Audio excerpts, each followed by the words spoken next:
For too long, we've gone about our lives as though nothing would ever change. We thought the freedom and security we knew would always be there. But now we're seeing a world that's falling apart before our eyes. Things we thought could never happen are now our reality.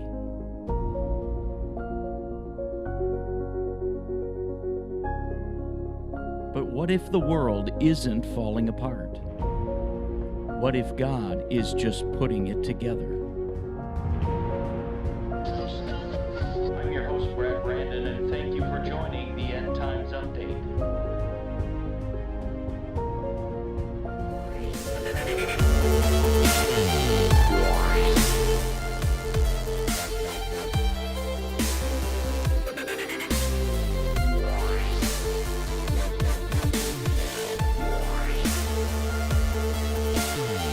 There we go. Good evening, everybody. How?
There it is right there. There we go.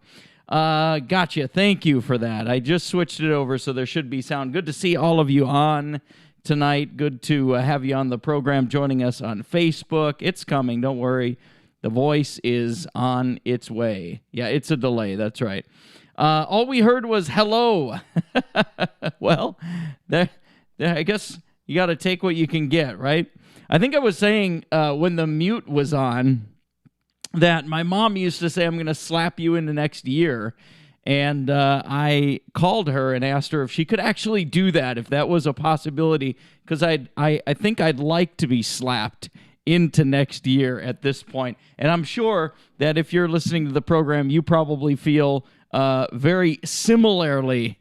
This year is not working out for us very well so far with the pandemic and with the rioting that's going on and what's happened. I want to address some of that. And I actually want to address it in the context of the program of the show, the End Times Update. So there's a couple of things that I want to do just in the way of announcements that I want to make. I have something that I want to read to everybody so that we can all get on the same page. There is more that unites us than ever divides us at this point. And I want to focus on what unites us and not what divides us, because there's certainly a lot of division going on out there. And so I just want to address that tonight. Just talk about a couple of things that we can unite on, that all of us, no matter where we're from, how we grew up, we all can come together on some fundamental things here. And I think we should focus on those things instead of focusing on the things that are tearing us apart. I might play a video later on if I can find it on my computer screen, but I do have something I want to read. So the first announcement that I want to make is this coming Sunday. I know that some of you think that I'm going to say we're going to open up the church building. That's not what I was going to say. This coming Sunday, I'm going to announce when our plan is to open church back up to the way it was. Of course, there'll be some restrictions for everybody listening. There's going to be some things that we're going to have to do different, social distancing and things like that. However, we are planning to open the church back up again. at some point, I will release the date, the expected date, this coming Sunday morning on our live stream for the morning service. So I will let you know when we are planning to do that. So that's announcement number one. Announcement number two is, with the reopening of our church, our schedule goes back to normal. That means there's going to be some program changes when it comes to the EndTimes update and what we're doing on a weekly basis.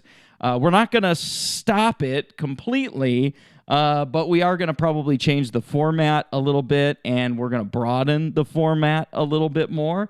And then we are going to continue to talk about end-time stuff, but we're going to also add other things to the program, and we'll probably scale it back to like once a week because it's just a lot when we get back to our regular program for me to keep up with everything that goes on and goes into these programs. So just wanted to let you know about that and make you aware of that so you have a heads up. I want to read this letter. I've read so many letters in the last week and a half. I've written so many letters. And I guess that in these very sensitive times, letters for me are just a better way to express how I'm feeling. I'm a much better writer than I am a speaker. And so I just sometimes sit down and just write the way that I feel about things. It's something that I've always done. I do that with my devotions. I do that with a lot of things. And ever since I was a kid, I wrote. I write stories. I'm a writer. I like to write. That's how I really feel comfortable expressing what's going on in my head. So I'm going to read this. It talks about the things that we can come together on. Because there's a lot of things out there that we're getting distracted by. We're letting the body of Christ be divided, and it shouldn't be that way. There is enough that all of us can be united on, and I want to read this because it talks about that. I might play a video. I posted a video earlier on Facebook today. I might play that on the program here. I don't know if anybody's interested in that, but and then I want to talk about how all of this plays into the show topic, End Times. And I think it has everything to do with Matthew 24:12, when the Bible tells us that iniquity shall abound, and the result of that is that the love of many shall wax cold. But you all know me well enough by now to know I'm not the guy who stands behind the pulpit and yells and screams about how bad everything is out there. I'm the guy who stands behind the pulpit and tries to teach and preach to Christians. This is what the Word of God says. If there's a problem, we need to be the ones who are submitted to solve that problem. And so I'll often pull everything back around to us. And I'm going to do the same thing tonight, is the love of many shall wax cold. I think a lot of the problems that we're having in our world today are due to the fact that the love even of Christians is turning cold. And I'll talk about why that is. Religion likes to turn love cold. And we have a lot of religion, a lot of busyness, a lot of activity, just like the church of Ephesus in the book of Revelation. But they had left their first love. They had a love problem.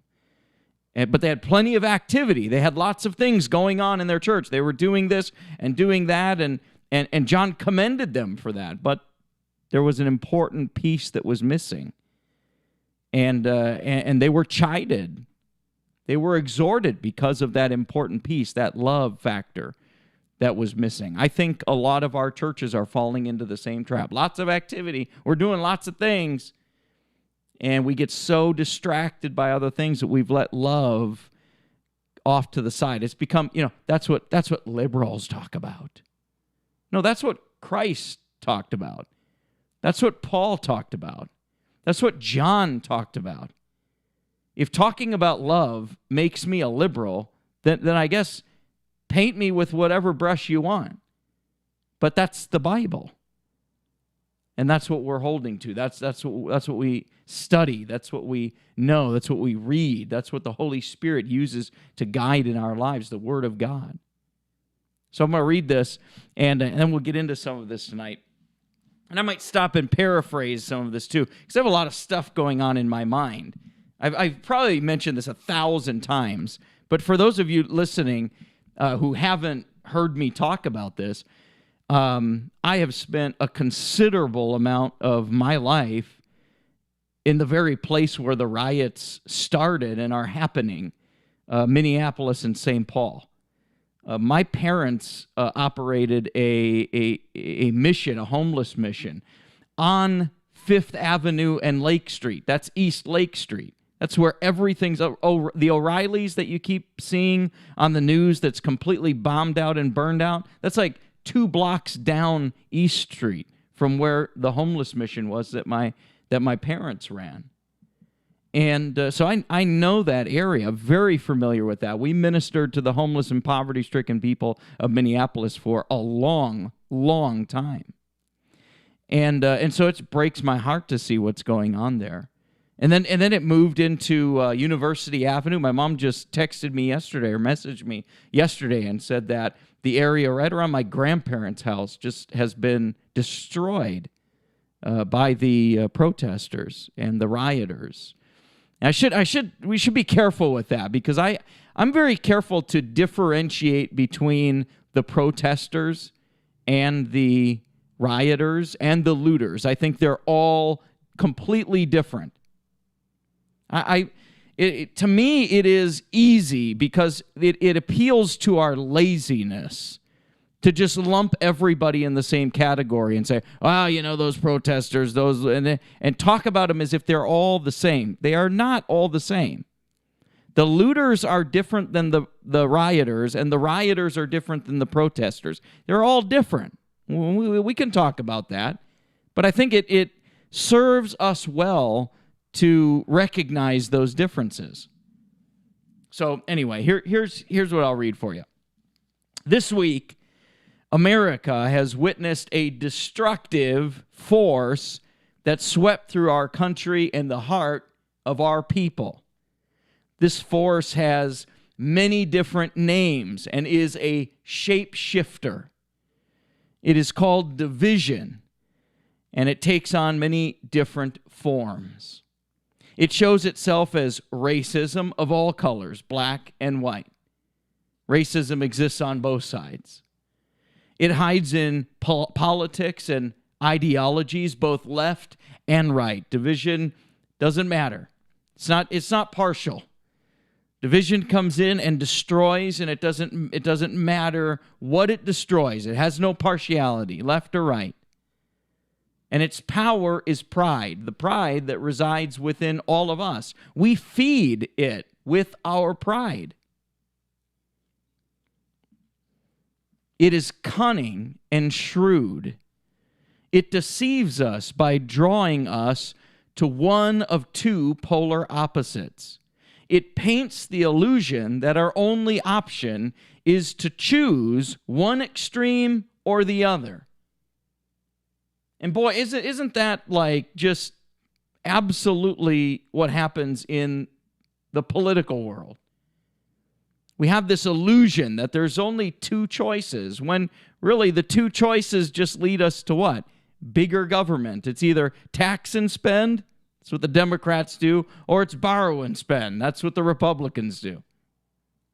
Let's not be deceived into that kind of thinking. They make you think that there's only 2 options. That's what the devil loves to do, to divide. So then you are stuck choosing. Which one are you going to choose?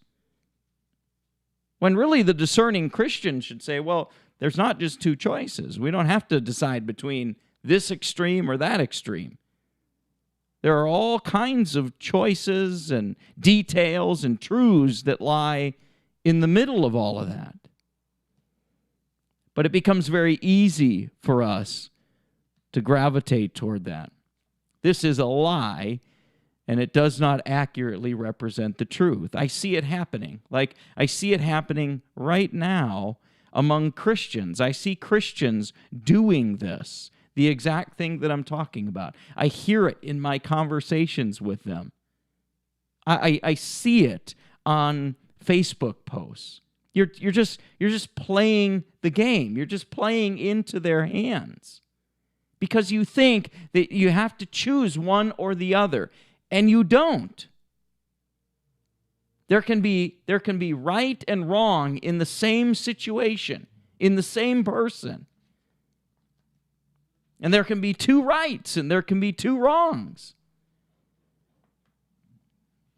So, this approach appeals to our nature to gravitate toward the quick and easy, a low-resolution viewpoint that is backed by convenient talking points that make us feel better about what we believe. That's what we do. We get our little talking points, our little statements that prove what we're saying is true, and we just stick to the talking points because it helps convince us we're right, and it makes us feel better, and it boosts our confidence a little bit when we can have a response to somebody's rebuttal. It's all driven by pride. It's all driven by the desire to be right. I have no interest in being right. I guess, let me rephrase that. My flesh is the only thing about me that has an interest in being right. I don't need to be right. God is already right. It is not the Christian's job to be right or to argue that we're right or to prove ourselves right or win an argument. Well, here's what I see. Christians arguing points to the catastrophic level. And it's like, yeah, you won, but you put the nail in the coffin of that person. They will never, ever seek you for spiritual advice or to learn how to get saved. I mean, you pushed them away. Like, you won the argument. Good for you, because you've completely lost your ability to win them to Christ. You know that there's times when we need to empathize with people, right? When we don't need to be right, when we don't need to speak speak the words. If you've been in our ministry for any amount of time, I've made this reference 1,000 times. Job's friend, I think it was Eliphaz, he says to Job, and he chides Job. He's correcting Job. And he says to Job, he says, you, Job, need to lay down your gold and your riches like the sand of the sea and like the rocks of the river. And you need to pick up God and make God your gold. I'm paraphrasing there, but he basically makes that statement. Is that a true statement? Yes, it is absolutely true. That's what all of us should do. Lay down our riches like the sand of the sea and the rocks of the river and pick up God and make God our riches, right? That's absolutely true. But look at God's response to what Eliphaz said to Job. Go look at it. The Lord responds to Eliphaz and says, what you have said hath kindled mine anger. It was true what Eliphaz said. It was a truthful statement, but it was made at the wrong time, in the wrong place, at the wrong context. And it made God mad. The point is that you can make God mad by speaking the truth in the wrong place, at the wrong time, in the wrong context. And Christians, we are doing that. Some of the posts that I see on Facebook are absolutely careless. Did you ever stop and put yourself in the shoes of somebody else and read that post the way they would interpret it? No, because it doesn't matter. All that matters is you're going to win an argument. Well, you're going to win an argument. Yep, you will. And congratulations. But you will never win a soul to Christ. But you won the argument. And that's what I see happening. So we entrench ourselves in this mirage, and we heap then to ourselves people who align with our beliefs. And we reject anybody who doesn't see it our way. I think this is very, very dangerous. We start to see all the protesters as violent and destructive, and then we start to see all the and the other side starts to see all the police officers as hate-filled racists. And before long, our conversation devolves into emphasizing one truth at the expense of the other. Christian, we need to start taking what I like to call a high-resolution viewpoint. You've heard me mention this before. Low resolution, high resolution. Think about it as a picture, right? Low resolution is, when you look at a low resolution picture, what is it? It is just, it's a pixelated, blurry, you can't see any of the details. You can maybe see it's a person standing by a building or a tree. Low resolution, blurry picture. When you see a high-resolution picture, what happens? You can see all the details very clearly. It's intense. It's vivid. The colors. You can make things out. You can see who the person is, what the building is. You can even probably make out where they are because you can see it in a high-resolution viewpoint, so you get more details. See, it's very easy for us just to take a snapshot of a low-resolution picture and run with it. That does not help. That's not what Christians are supposed to be doing. We're supposed to be taking our time in love and kindness and understanding and care, and we are supposed to be seeking a high-resolution picture of the situation. And when you paint a high-resolution picture of the situation, you can't look at all the protesters and say, they're all wrong, they're all violent, they're all rioters, they're all looters. But I've seen the posts, I've seen Christians doing that. Doesn't help. Flip side, doesn't help to sit there and say, all cops are racist. That's low resolution. Doesn't help. All it does is entrench us in emphasizing one truth at the expense of another truth or other truths. So we have to be very careful, Christians, that we're not falling into this trap. I believe that this is a major problem and one of the most dangerous things that's happening in the body of Christ in our country. And it's crippled our ability to empathize with the pain of others. And it starts to entangle us in the affairs of this world. So we can't empathize anymore because the love of many, even our own love, is waxing cold. So we refuse to empathize with people. Listen, we spent most of Sunday morning talking about the importance of empathizing with people. Listen, that is the basis on which Christ came to this earth.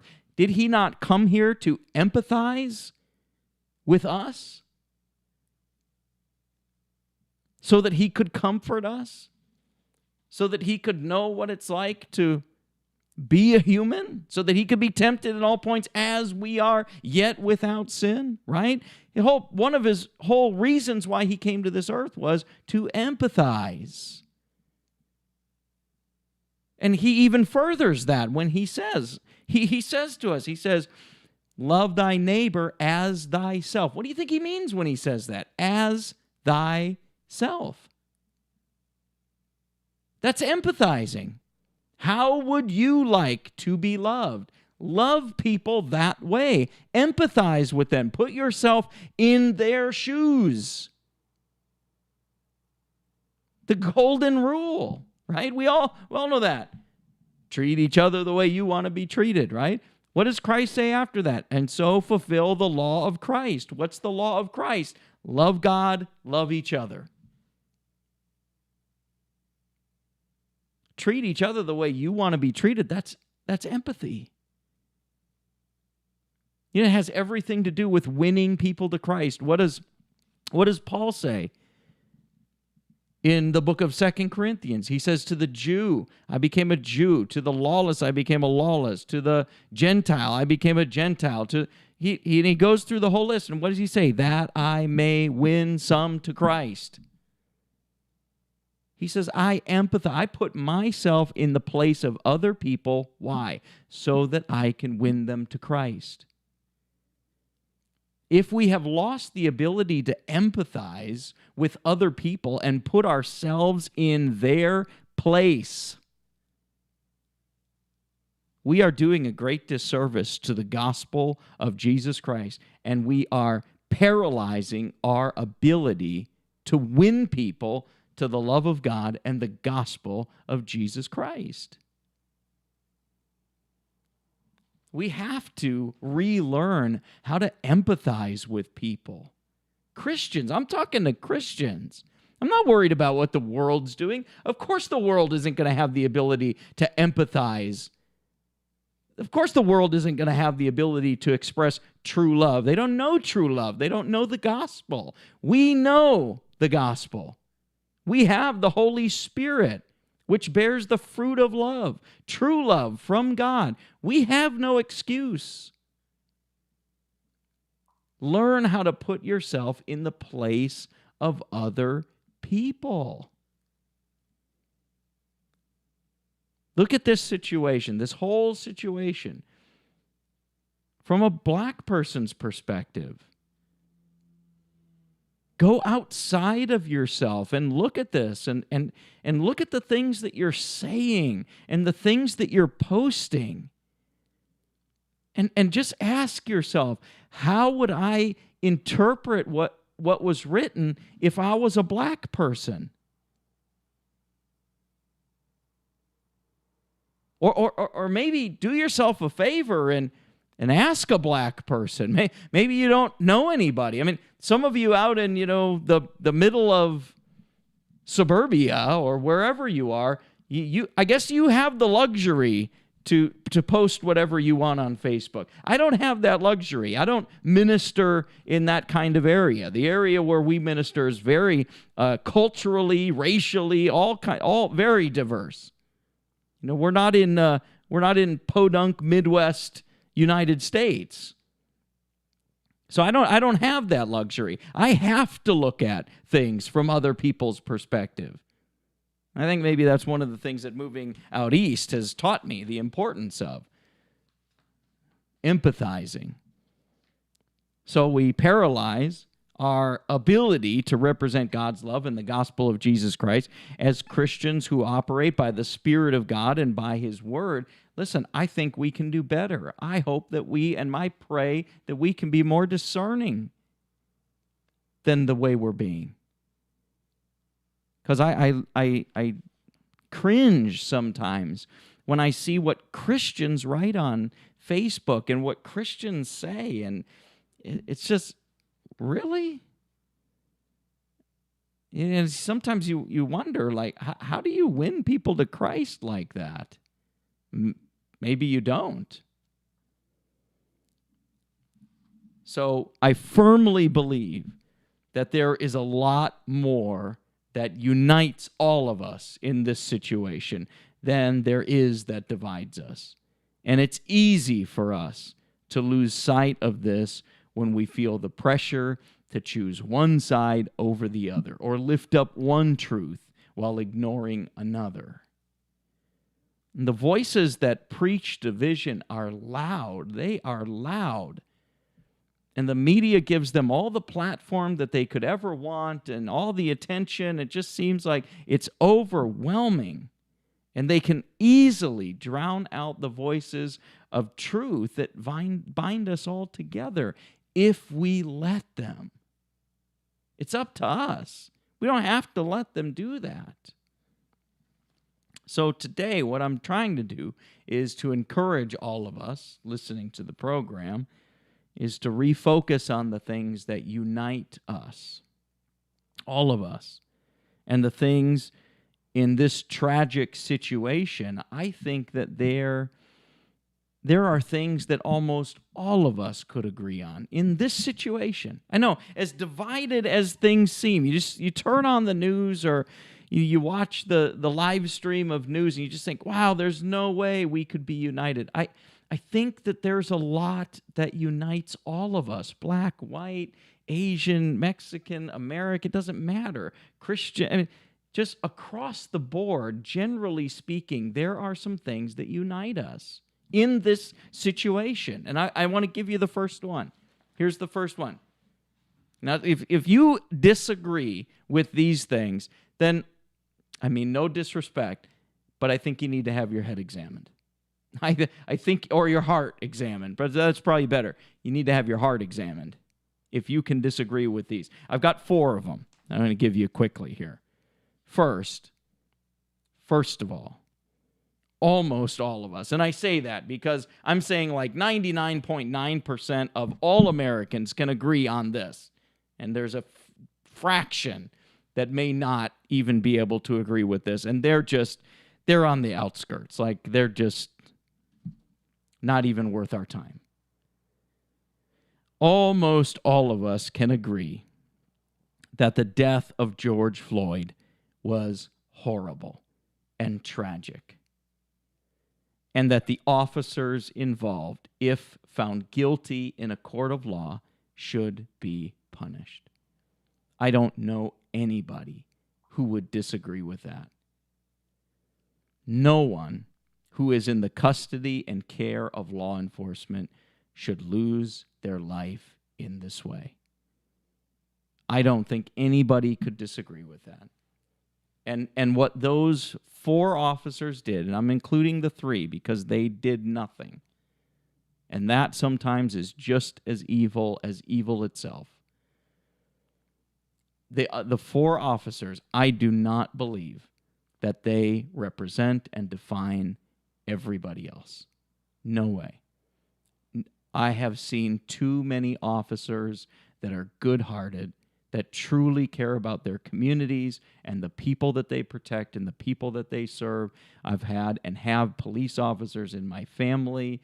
Listen, I know that they are up against it. The pressures are enormous every single day. And they are good people who just want to go out there and make a difference in their community. But that doesn't change what happened to George Floyd. What happened to George Floyd was wrong. It was an injustice. It was horrible. It was tragic. And if they're found guilty in a court of law, they should be punished.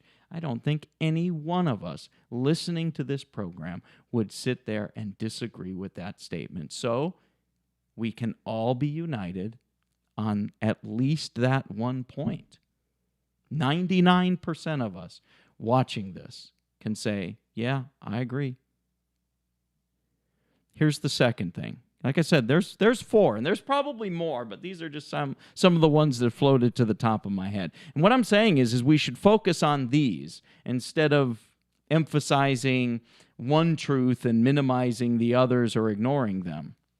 Here's the second one. We can all agree that we can do much better.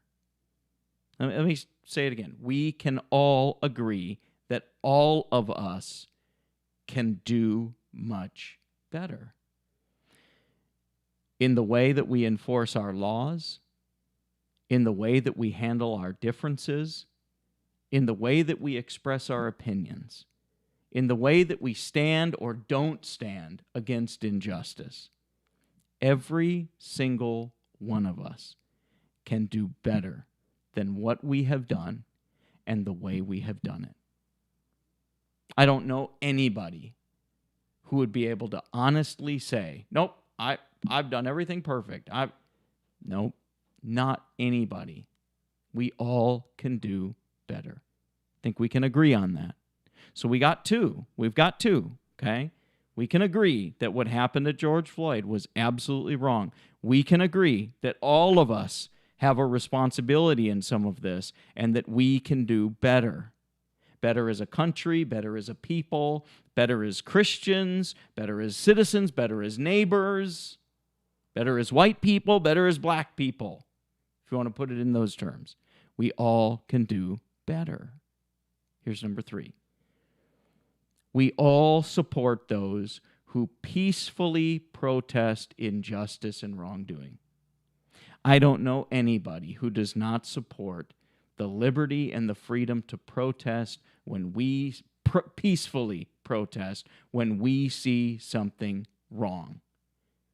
If you disagree with somebody's freedom and liberty to protest when they see an injustice or something wrong, then you do not know the spirit and the heart of our country. Our country was founded on an act of protest. It is in the heart of every American.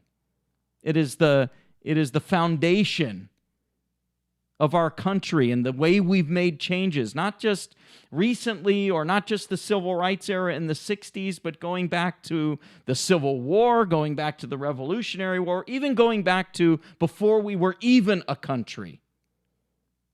We exercised the right and the liberty to protest peacefully when we saw wrongdoing.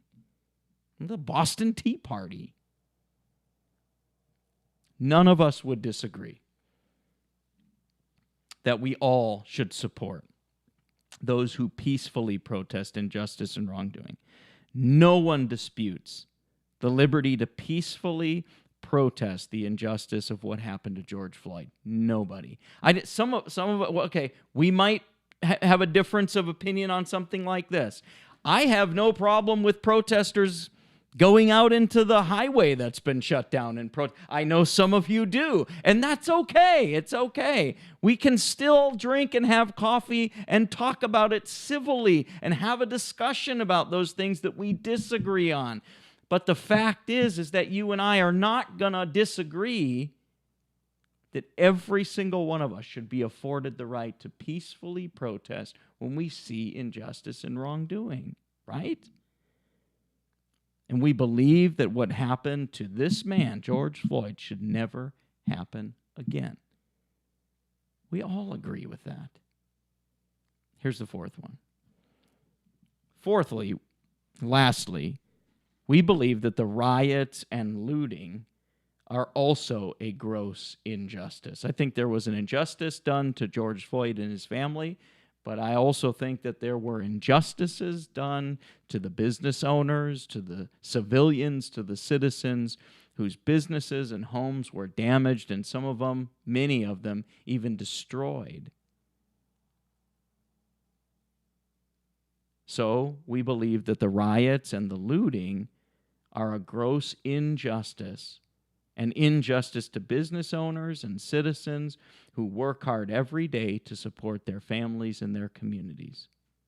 And we know that the violent protesters represent all colors and races and represent both left and right ideologies. Yes, that's absolutely indisputable at this point.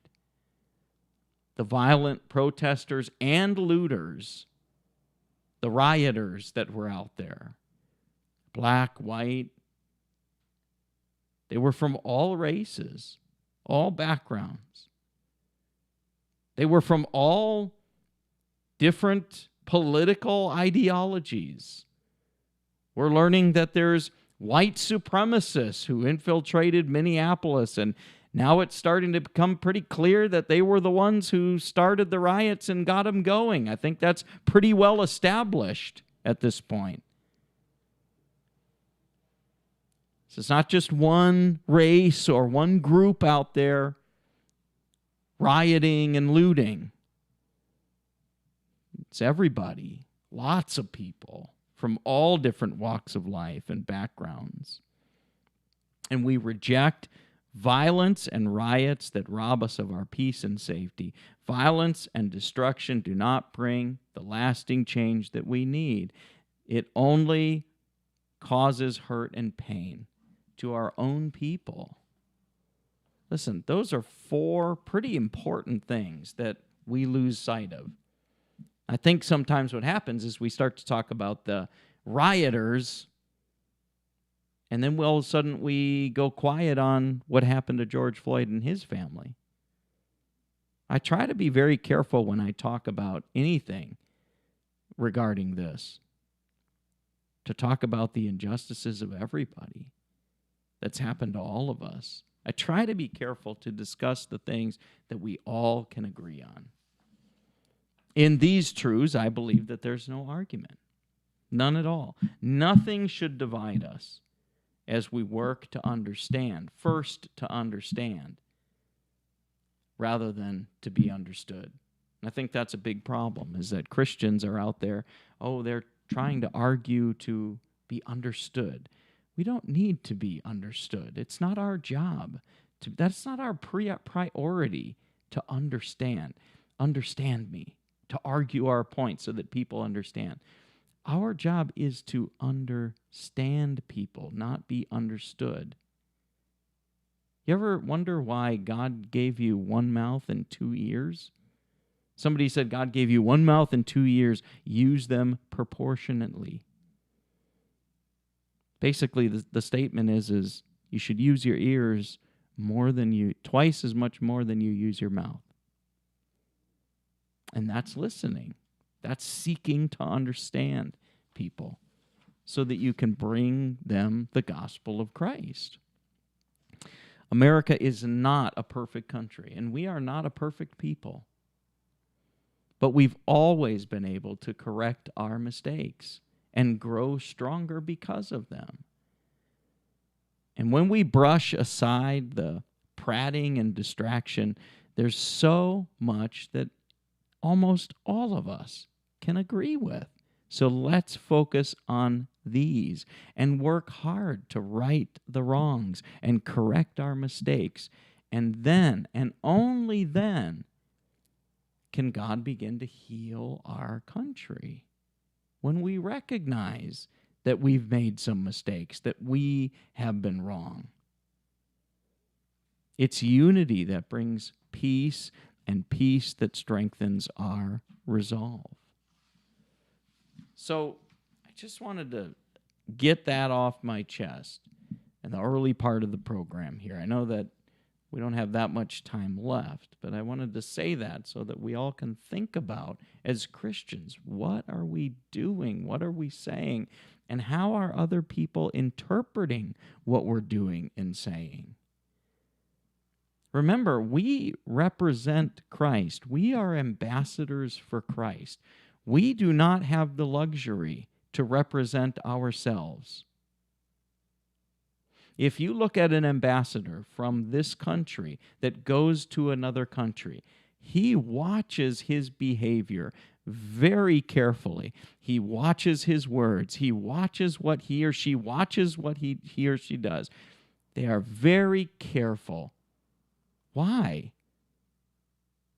So that their actions and their words are not misinterpreted, because they know they're representing somebody else, something that's bigger than they are.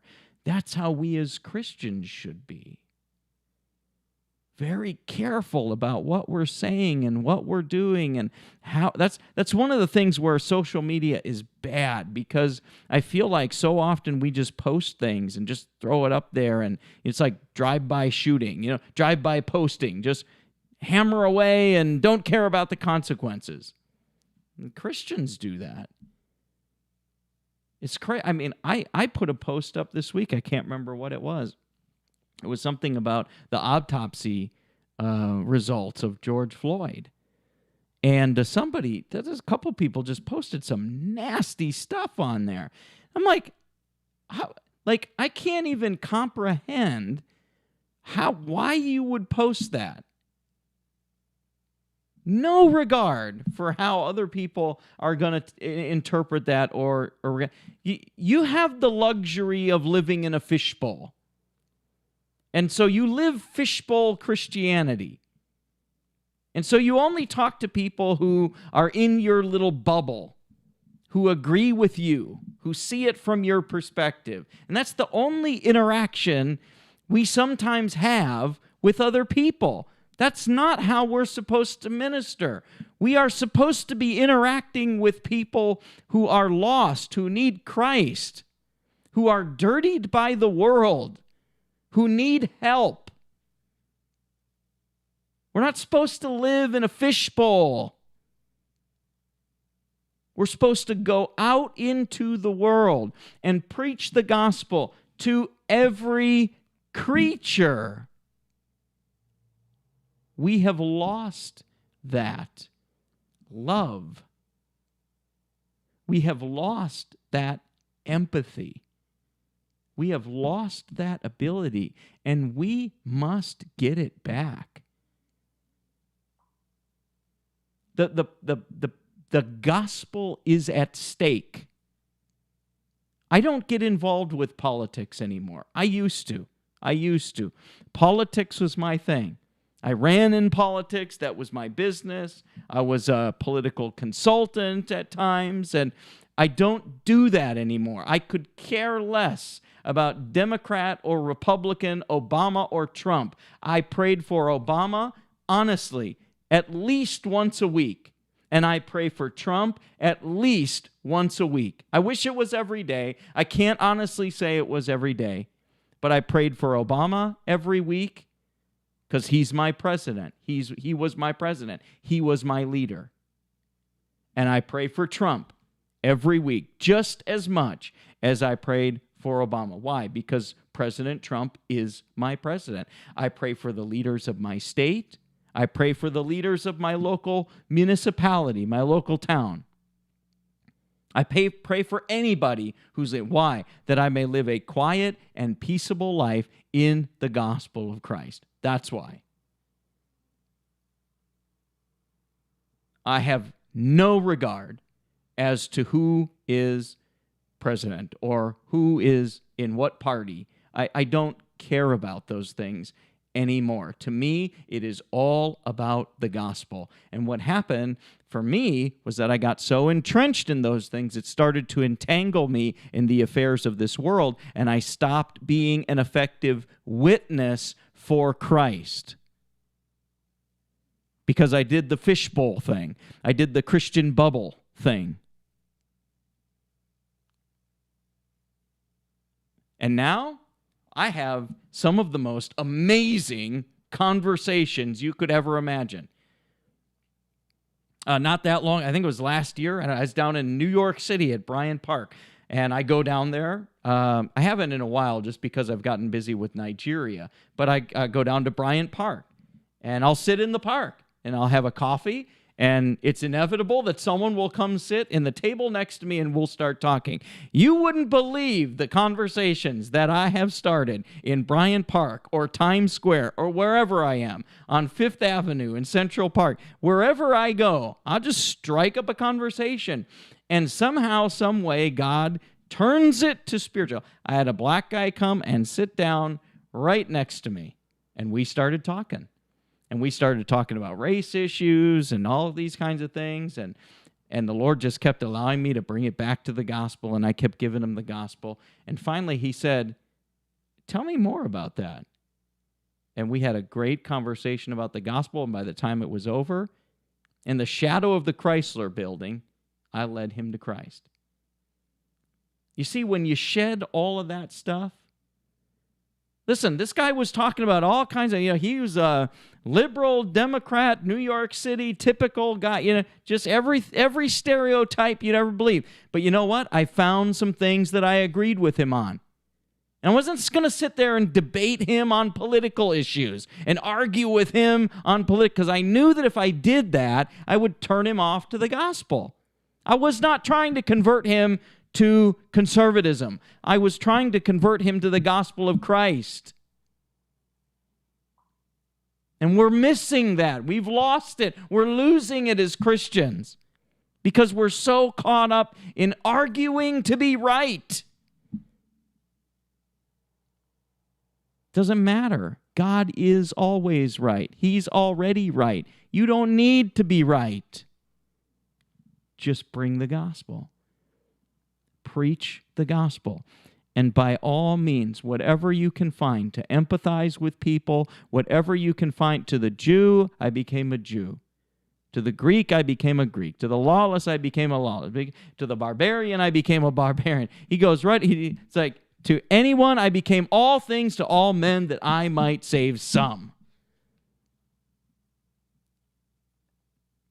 And if I'm sitting there talking to a liberal Democrat, I'm going to sit there and find as much as I can agree with them on as I possibly can. And it's pretty amazing how you can find things to agree with people on if you want to. But we become so focused on what we disagree with that when we talk to somebody, all we can think about is what we don't agree with them on. Then we need to debate and argue and just like I can't believe the time I wasted and the people who I wasted opportunities on. I could have been giving them the gospel, but I either turned them off because of politics or I argued with them over politics instead of giving them the gospel. Christianity has been hijacked. I'm not saying that we as Christians don't get involved with politics. That's how we make changes. That's how we bring about righteousness into our land. That's the system that we live. By all means, if God calls you into politics, get involved with that. Go do and fulfill your calling and use it as a platform to preach Christ. But I feel that Christianity's gotten way off track when it comes to that. And it's having detrimental effects. This is what I look at. How many people did I win to Christ when I was caught up in politics? Oh, the number is abysmal. Like, I was too busy talking about other things and not the gospel. How many people have I won to Christ since I got over that? Since I refocused myself back on the gospel. Since I've been able to sit down and I can have a conversation with a liberal Democrat or a black guy who grew up in the hood or a rich white liberal up on Long Island. I mean, doesn't matter. All things to all men. There's times when I have conversations with people who are, into art, and I love art. I know a lot about art. I can have a great conversation about art and Van Gogh and his history and how he went to Bible school and got kicked out because he was too zealous about preaching the gospel and taking the Bible literally. There's a whole thing, and look at Van Gogh's paintings. They all represent something that has to do with the gospel of Christ. I mean, just use what you know and relate to people. Instead of having to sit down and somebody might start talking about, welfare or all of these issues that don't matter, and we feel like we have to argue them. Doesn't matter. The gospel. How many people have I won to Christ since I got over that? I don't know how many, honestly. I don't know. Hundreds in Nigeria. Thousands indirectly in Nigeria. Many people right here in my ministries here that I have, or online, or friends that call me, or people I run into on the street, or my ministry down in New York City. It's like my point is that there's a definitive difference in the number of people that I've won to Christ since and the number of people that I won to Christ before. And that's a question that you really have to examine between you and the Lord and the Holy Spirit and say, all right, let me take an honest look at this. Am I letting my political or my ideologies get in the way of the gospel? I gotta believe the answer for a lot of us is yes. It would be pretty extraordinary if you were sitting there right now and said no, could honestly look at the situation and say, no, I'm not doing that. I mean, you've either fooled yourself or you are one extraordinary American Christian. I think we're all probably guilty of that. And it's scary because in Matthew 24:12, it says, the love of many shall wax cold. I kind of put that back on the church, and I say that's part of that is us. We might be part of the many whose love is waxed cold. Remember that whole compassion thing we were talking about even Sunday? Compassion. What is passion? That word passion is a word for pain. What's compassion? It means that you're two people coming together, two parties coming together, like communication, community, compassion, okay? Coming together to feel pain. It means that you are empathizing with the pain of somebody else. That can only happen with compassion, and compassion can only happen with love. And remember what we're told in the scriptures? We're told in Jude, it says, "And some having compassion, making a difference." Wow. And some, not all, not most, not even many, some. It means that compassion is a rare commodity, even in the church. It shouldn't be that way. It should not be that way. Compassion and love and empathy should be overflowing out of our... Imagine a place where love and compassion overflowed the walls, the doors of the church out into the community. I mean, imagine how the community would look at that. That is a place that is amazing. They have real compassion. They care about me. And you know what is often said? People don't care what you know till they know that you care. It's kind of cliche, you know? It's kind of like, well, we hear that so much, it's kind of lost its meaning. But I can tell you it is absolutely true. People are not going to care what you know until they know that you care. You know what it's time to do? It's time to empathize with the black community. Time to empathize. It's time to realize that today racism exists. I honestly, I'm going to be really honest with you, I thought we had gotten rid of it. I thought that it was gone. I thought that that was something we took care of back in the 60s and 70s. There's really not any racism anymore. You know, it's just kind of, there's some people out there, but yeah. Then I realized that maybe our own lack of empathy is a form of racism. The way we can be so harsh and dismissive of the pain of the black community. They're in pain. I'm not talking about what we see on the media. Go talk to a black person. Call up a black friend. Start talking to them and say, tell me what's going on here. Explain to me from your perspective. And they'll tell you. I did that a couple times, and I realized that, boy, maybe my lack of empathy was a form of racism. Because here's the people who are in pain, and they're having a whole different experience in America than I'm having, and I have no empathy for them? I have no compassion for them? And I can say careless words that just hurt the pain even more? I mean,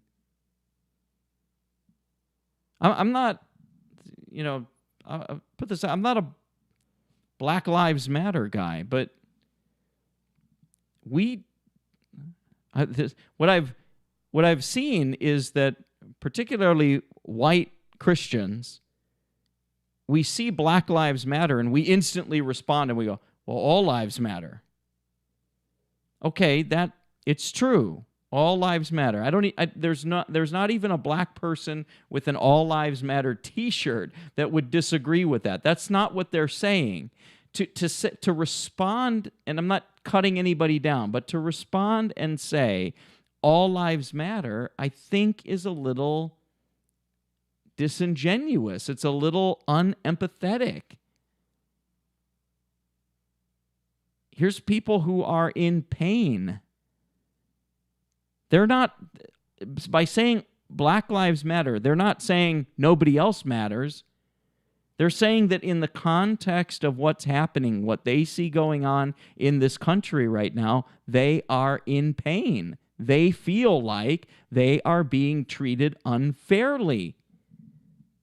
In the context of law enforcement, in the context of other things. Listen, there's a congressman, I think it's Congressman Scott.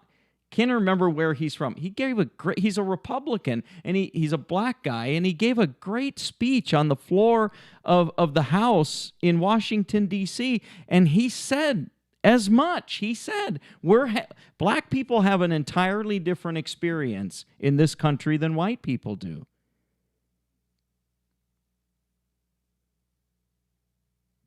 And so he talked about his experience driving a nice car in certain areas of Washington. He's been pulled over, I don't know what it is, 7 or 10 times in the last 6 months or a year or whatever it is. And he talks about it openly.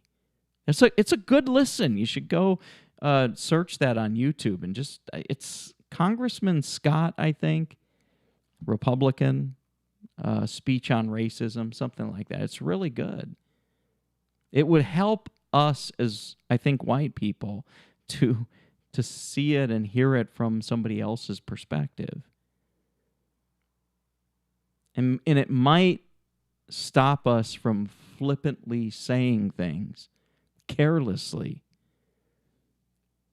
that are hurting other people. I don't think we intend to hurt other people, but I think that it does nonetheless.